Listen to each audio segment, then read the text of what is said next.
Hello दोस्तों, नमस्कार। हमारे जितने भी ईपीएस 95 पेंशन धारक हैं, आप सबका हमारे नए वीडियो में स्वागत है। वीडियो बहुत ही खास है, बहुत ही महत्वपूर्ण है, क्योंकि आज के वीडियो में हम लोग चर्चा करने वाले हैं कि ईपीएस 95 पेंशन धारकों को पेंशन की राशि क्यों देनी चाहिए, मिलनी क्यों चाहिए, इसको जानना बहुत जरूरी है। तभी आपको मालूम पड़ेगा कि पेंशनर्स को कब तक पेंशन की राशि मिलने लगेगी।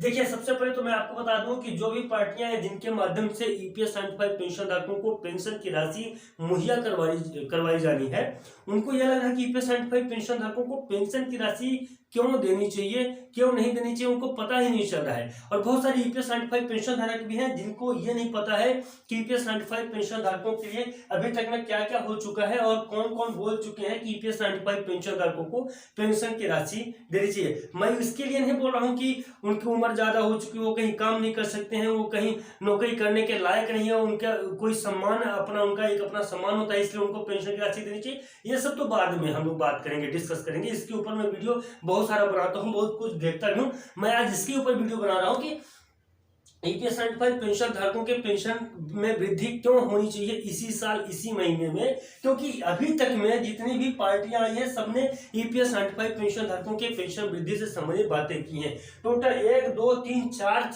4 टॉपिक है। यहाँ पे हम लोग 4 टॉपिकों के माध्यम से समझेंगे कि ईपीएस 95 पेंशन धारकों के पेंशन में वृद्धि को लेकर क्या है, और साथ ही साथ में करंट के बारे में भी जानेंगे कि आज की डेट में ईपीएस 95 पेंशन धारकों के लिए किस प्रकार का डिसीजन, किस प्रकार का निर्णय लिया जा रहा है। इसमें से जो पहले नंबर की टॉपिक है, पहले नंबर की टॉपिक है जिम्मेदार पार्टियों का जो वचन था। जो भी एक पार्टी, जैसे चाहे हम लोग बात करते हैं बीजेपी की, भारतीय जनता पार्टी, इनके भी माध्यम से ईपीएस 95 पेंशन धारकों के पेंशन में वृद्धि करने के लिए माननीय हमारे प्रधानमंत्री जी, इन्होंने भी ईपीएस 95 पेंशन धारकों की पेंशन में वृद्धि करने का वादा किया था, वचन किया था। एक नहीं बल्कि दो बार। इससे तो हम लोग बाद में समझेंगे ही। सबसे पहले नंबर तो हम लोग समझ लेते हैं। यहाँ पे 2014 में यूट्यूब पर एक वीडियो आई थी जो ईपीएस 95 पेंशन धारकों के पेंशन में वृद्धि को लेकर मार्च 2014 में कि ईपीएस 95 पेंशन धारकों को पेंशन की राशि देनी चाहिए 7,500 रुपए, और 7,500 रुपए ये पेंशन की राशि उस समय पे जो बोला गया था, उस समय के हिसाब से, उस समय के रेट्स के हिसाब से बताया गया था। लेकिन इसके पहले भी अगर हम लोग बात करें तो कोश्यारी समिति के हिसाब से अगर बात करें तो ईपीएस 95 पेंशन धारकों को पेंशन में वृद्धि होनी चाहिए थी तकरीबन 5,000 रुपए। अब ये 5,000 रुपए उस समय तो हुआ नहीं। ईपीएस 95 पेंशन धारकों के पेंशन में वृद्धि 5,000 रुपए, इसी 5,000 रुपए या 3,000 रुपए, 3,000 से 5,000 रुपए था। ये 3,000 रुपए होना चाहिए या फिर 5,000 रुपए होना चाहिए। ये 3,000 से 5,000 रुपए की अगर बात करें तो आज के डेट में 7,500 रुपए बन के आता है, जिसके लिए राष्ट्रीय संघर्ष समिति की टीम यानी एनएससी की टीम लगातार प्रयासरत है और संघर्ष कर रही है कि ईपीएस 95 पेंशन धारकों की पेंशन में वृद्धि हो जाए। तो जो पार्टियां, सबसे पहले तो ये चीज सबसे इंपॉर्टेंट है कि मार्च 2014 में जो प्रवक्ता थे इनके द्वारा कहा गया था, ये प्रवक्ता का नाम है प्रकाश जी जावड़ेकर। प्रकाश जी जावड़ेकर द्वारा ईपीएस 95 पेंशन धारकों के पेंशन में वृद्धि को लेकर 7,500 रुपए तक पेंशन की राशि मुहैया कराने की बात कही गई थी। अब ये 7,000, इसको आप लोग जाके यूट्यूब पे भी देख सकते हैं, यूट्यूब पे आपको मिल जाएगा। इसका अगर चाहिए तो लिंक डिस्क्रिप्शन में दे दूंगा, और थोड़ा सा चाहिए तो मैं यहाँ पे वीडियो भी आपको दिखा दूंगा। अब दूसरे नंबर पे है कि दूसरे नंबर पे क्यों महत्वपूर्ण हो जाता है। देखिए, हमारे आदरणीय प्रधानमंत्री जी एक नहीं बल्कि दो बार ईपीएस 95 पेंशन धारकों को वचन दिए थे कि ईपीएस 95 पेंशन धारकों के पेंशन में हम वृद्धि करवाएंगे। इसकी गारंटी भी लिए थे ईपीएस 95 पेंशन धारकों के पेंशन में वृद्धि देने की, कि उनके वो प्रधान सेवक हैं और ईपीएस 95 पेंशन धारकों की पेंशन में वृद्धि करवाएंगे। तमाम जितने भी ईपीएस 95 पेंशन धारक थे, आज के डेट में अगर बात करेंगे ईपीएस 95 पेंशन धारकों की, तो लगभग 75 लाख ईपीएस 95 पेंशन धारक हो गए। तो ये 75 लाख ईपीएस 95 पेंशन धारकों की जब हमारे माननीय प्रधानमंत्री जी, प्रधान सेवक जी के माध्यम से ईपीएस 95 पेंशन धारकों के पेंशन में वृद्धि करने की बात आती है, उस समय यह स्पष्ट हो जाता है कि अगर मोदी जी हैं तो मुमकिन है। और इसी के उद्देश्य से ईपीएस 95 पेंशन धारक जो तो माननीय प्रधानमंत्री जी के ऊपर एक विश्वास रखते हैं, एक उम्मीद रखते हैं। और अभी 2024 का चुनाव है, ये 2024 के चुनाव में वो चाहते हैं कि ईपीएस 95 पेंशन धारकों के पेंशन में वृद्धि हो जाए, और उम्मीद ये भी जताई जा रही है कि हो जाएगी पेंशन में वृद्धि। आगे जो है तो 10 साल निकल गए। देखिए, ये जो वादा किया गया था, ये वादा किया गया था 2014 में। ईपीएस 95 पेंशन धारकों के पेंशन में वृद्धि को लेकर अगर सरकार की बात करें, किसी भी संस्था की बात करें, या तो फिर माननीय प्रकाश जी की ही बात करें तो इनके द्वारा जो ईपीएस 95 पेंशन धारकों की पेंशन में वृद्धि करने की बात की गई थी वो 2014 में बात की गई थी और आज 2024 लगा हुआ है।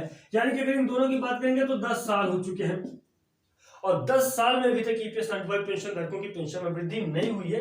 इनका सीधा सीधा कहना है कि अगर 10 साल में पेंशनर्स की पेंशन में वृद्धि इन सरकार के माध्यम से नहीं की गई है तो अब तो कर दी जाए, क्योंकि 2024 का चुनाव होने वाला है। और उन्होंने ईपीएस 95 पेंशन धारकों के लिए जब बात हुई थी तब माननीय प्रधानमंत्री जी के द्वारा जो हमारे आदरणीय प्रधानमंत्री जी है उनके द्वारा ईपीएस 95 पेंशन धारकों की समस्याओं को जब सुना गया था तो उनके द्वारा तत्कालीन प्रभाव से ईपीएस 95 पेंशन धारकों की पेंशन में वृद्धि करने का आश्वासन दिया गया था, वादा किया गया था, गारंटी दी गई थी और अभी तक पेंशन में वृद्धि नहीं हुई। तो 10 साल होने को आया है, अब पेंशन में वृद्धि कर दी जानी चाहिए। तो ये हो गया। अब जो लास्ट टॉपिक है कि ईपीएस 95 पेंशन धारक कह क्या रहे हैं, अब ये कह रहे हैं कि ये सरकार की परीक्षा है पूर्ण रूप से। अब समझ के चलिए कि सरकार पूर्ण रूप से अग्नि परीक्षा पे खड़ी हो चुकी है। ये सरकार की परीक्षा है। ईपीएस 95 पेंशन धारकों को पेंशन में वृद्धि कर देनी चाहिए। ये मुख्यतः ईपीएस 95 पेंशन धारकों के लिए बात की जाए, क्योंकि 2024 का चुनाव है, 2024 की ये परीक्षा है। अगर नहीं होता है तो फिर पेंशनर सीधा सीधा वोट का, इलेक्शन का बहिष्कार करने से पीछे भी नहीं हट रहे हैं। अब बात करते हैं कि अभी का क्या है। देखिए दोस्तों, आज है 29 तारीख, 29/1/2024 और 31 तारीख से दिल्ली के जंतर मंतर पे ईपीएस 95 पेंशन धारकों के द्वारा पेंशन करने की बात कही जा रही है। अगर 31 तारीख को पहली बैठक होती है तो कहाँ की होगी और क्या 31 तारीख को पहली बैठक होगी अथवा नहीं होगी, इसके ऊपर हम लोग चर्चा करेंगे, डिस्कस करेंगे दूसरे वीडियो में। ये स्क्रिप्टेड नहीं है दोस्तों, मैं आपको बता दूं, सिर्फ टॉपिक है, पॉइंट्स है, जो भी है सीधा सीधा आपके सामने। बहुत सारी जगहों पे स्क्रिप्टेड रहती है बात करने से पहले ही, लेकिन यहाँ पे कोई स्क्रिप्टेड नहीं है, जो कुछ भी है तो सामने सामने। और मैं ये चाहता हूँ कि हमारे और आपके बीच में पूर्ण रूप से जो भी बातें होती है पूर्ण रूप से ऐसा नहीं होना चाहिए कि जिससे आपको थोड़ा सा भी ये लगे कि नहीं किसी भी प्रकार की कुछ ऐसी मैं बातें कर रहा हूँ जो कि आपके समझ में नहीं आ रही है या मैं कुछ भी स्क्रिप्टेड बात कर रहा हूँ। तो दोस्तों उम्मीद करता हूँ कि ये जो वीडियो मैं बनाया हूँ आप लोगों के बीच में प्रस्तुत कर रहा हूँ, ये वीडियो आपको अच्छा लगा होगा। अगर अच्छा लगा हो तो चैनल को सब्सक्राइब करके जय श्री राम जरूर लिख दीजिएगा। और आप सबके प्यार और आशीर्वाद से मेरा टेलीग्राम चैनल में लगभग 6 सब्सक्राइबर हो चुके हैं टेलीग्राम चैनल। तो टेलीग्राम चैनल का भी लिंक डिस्क्रिप्शन में है। अगर आपको लगता है कि उसमें जाके जुड़ना चाहिए, मुझे सपोर्ट करना चाहिए, तो टेलीग्राम चैनल पर भी आप हमसे जुड़ के मुझे सपोर्ट कर सकते हैं। टेलीग्राम चैनल का मेरे लिंक डिस्क्रिप्शन में और साथ ही साथ में डायरेक्टली अगर आप उससे जुड़ना चाहते हैं तो M2 क्रिकेट के नाम से है। M2 क्रिकेट आप सर्च करेंगे टेलीग्राम पे तो मिल जाएगा।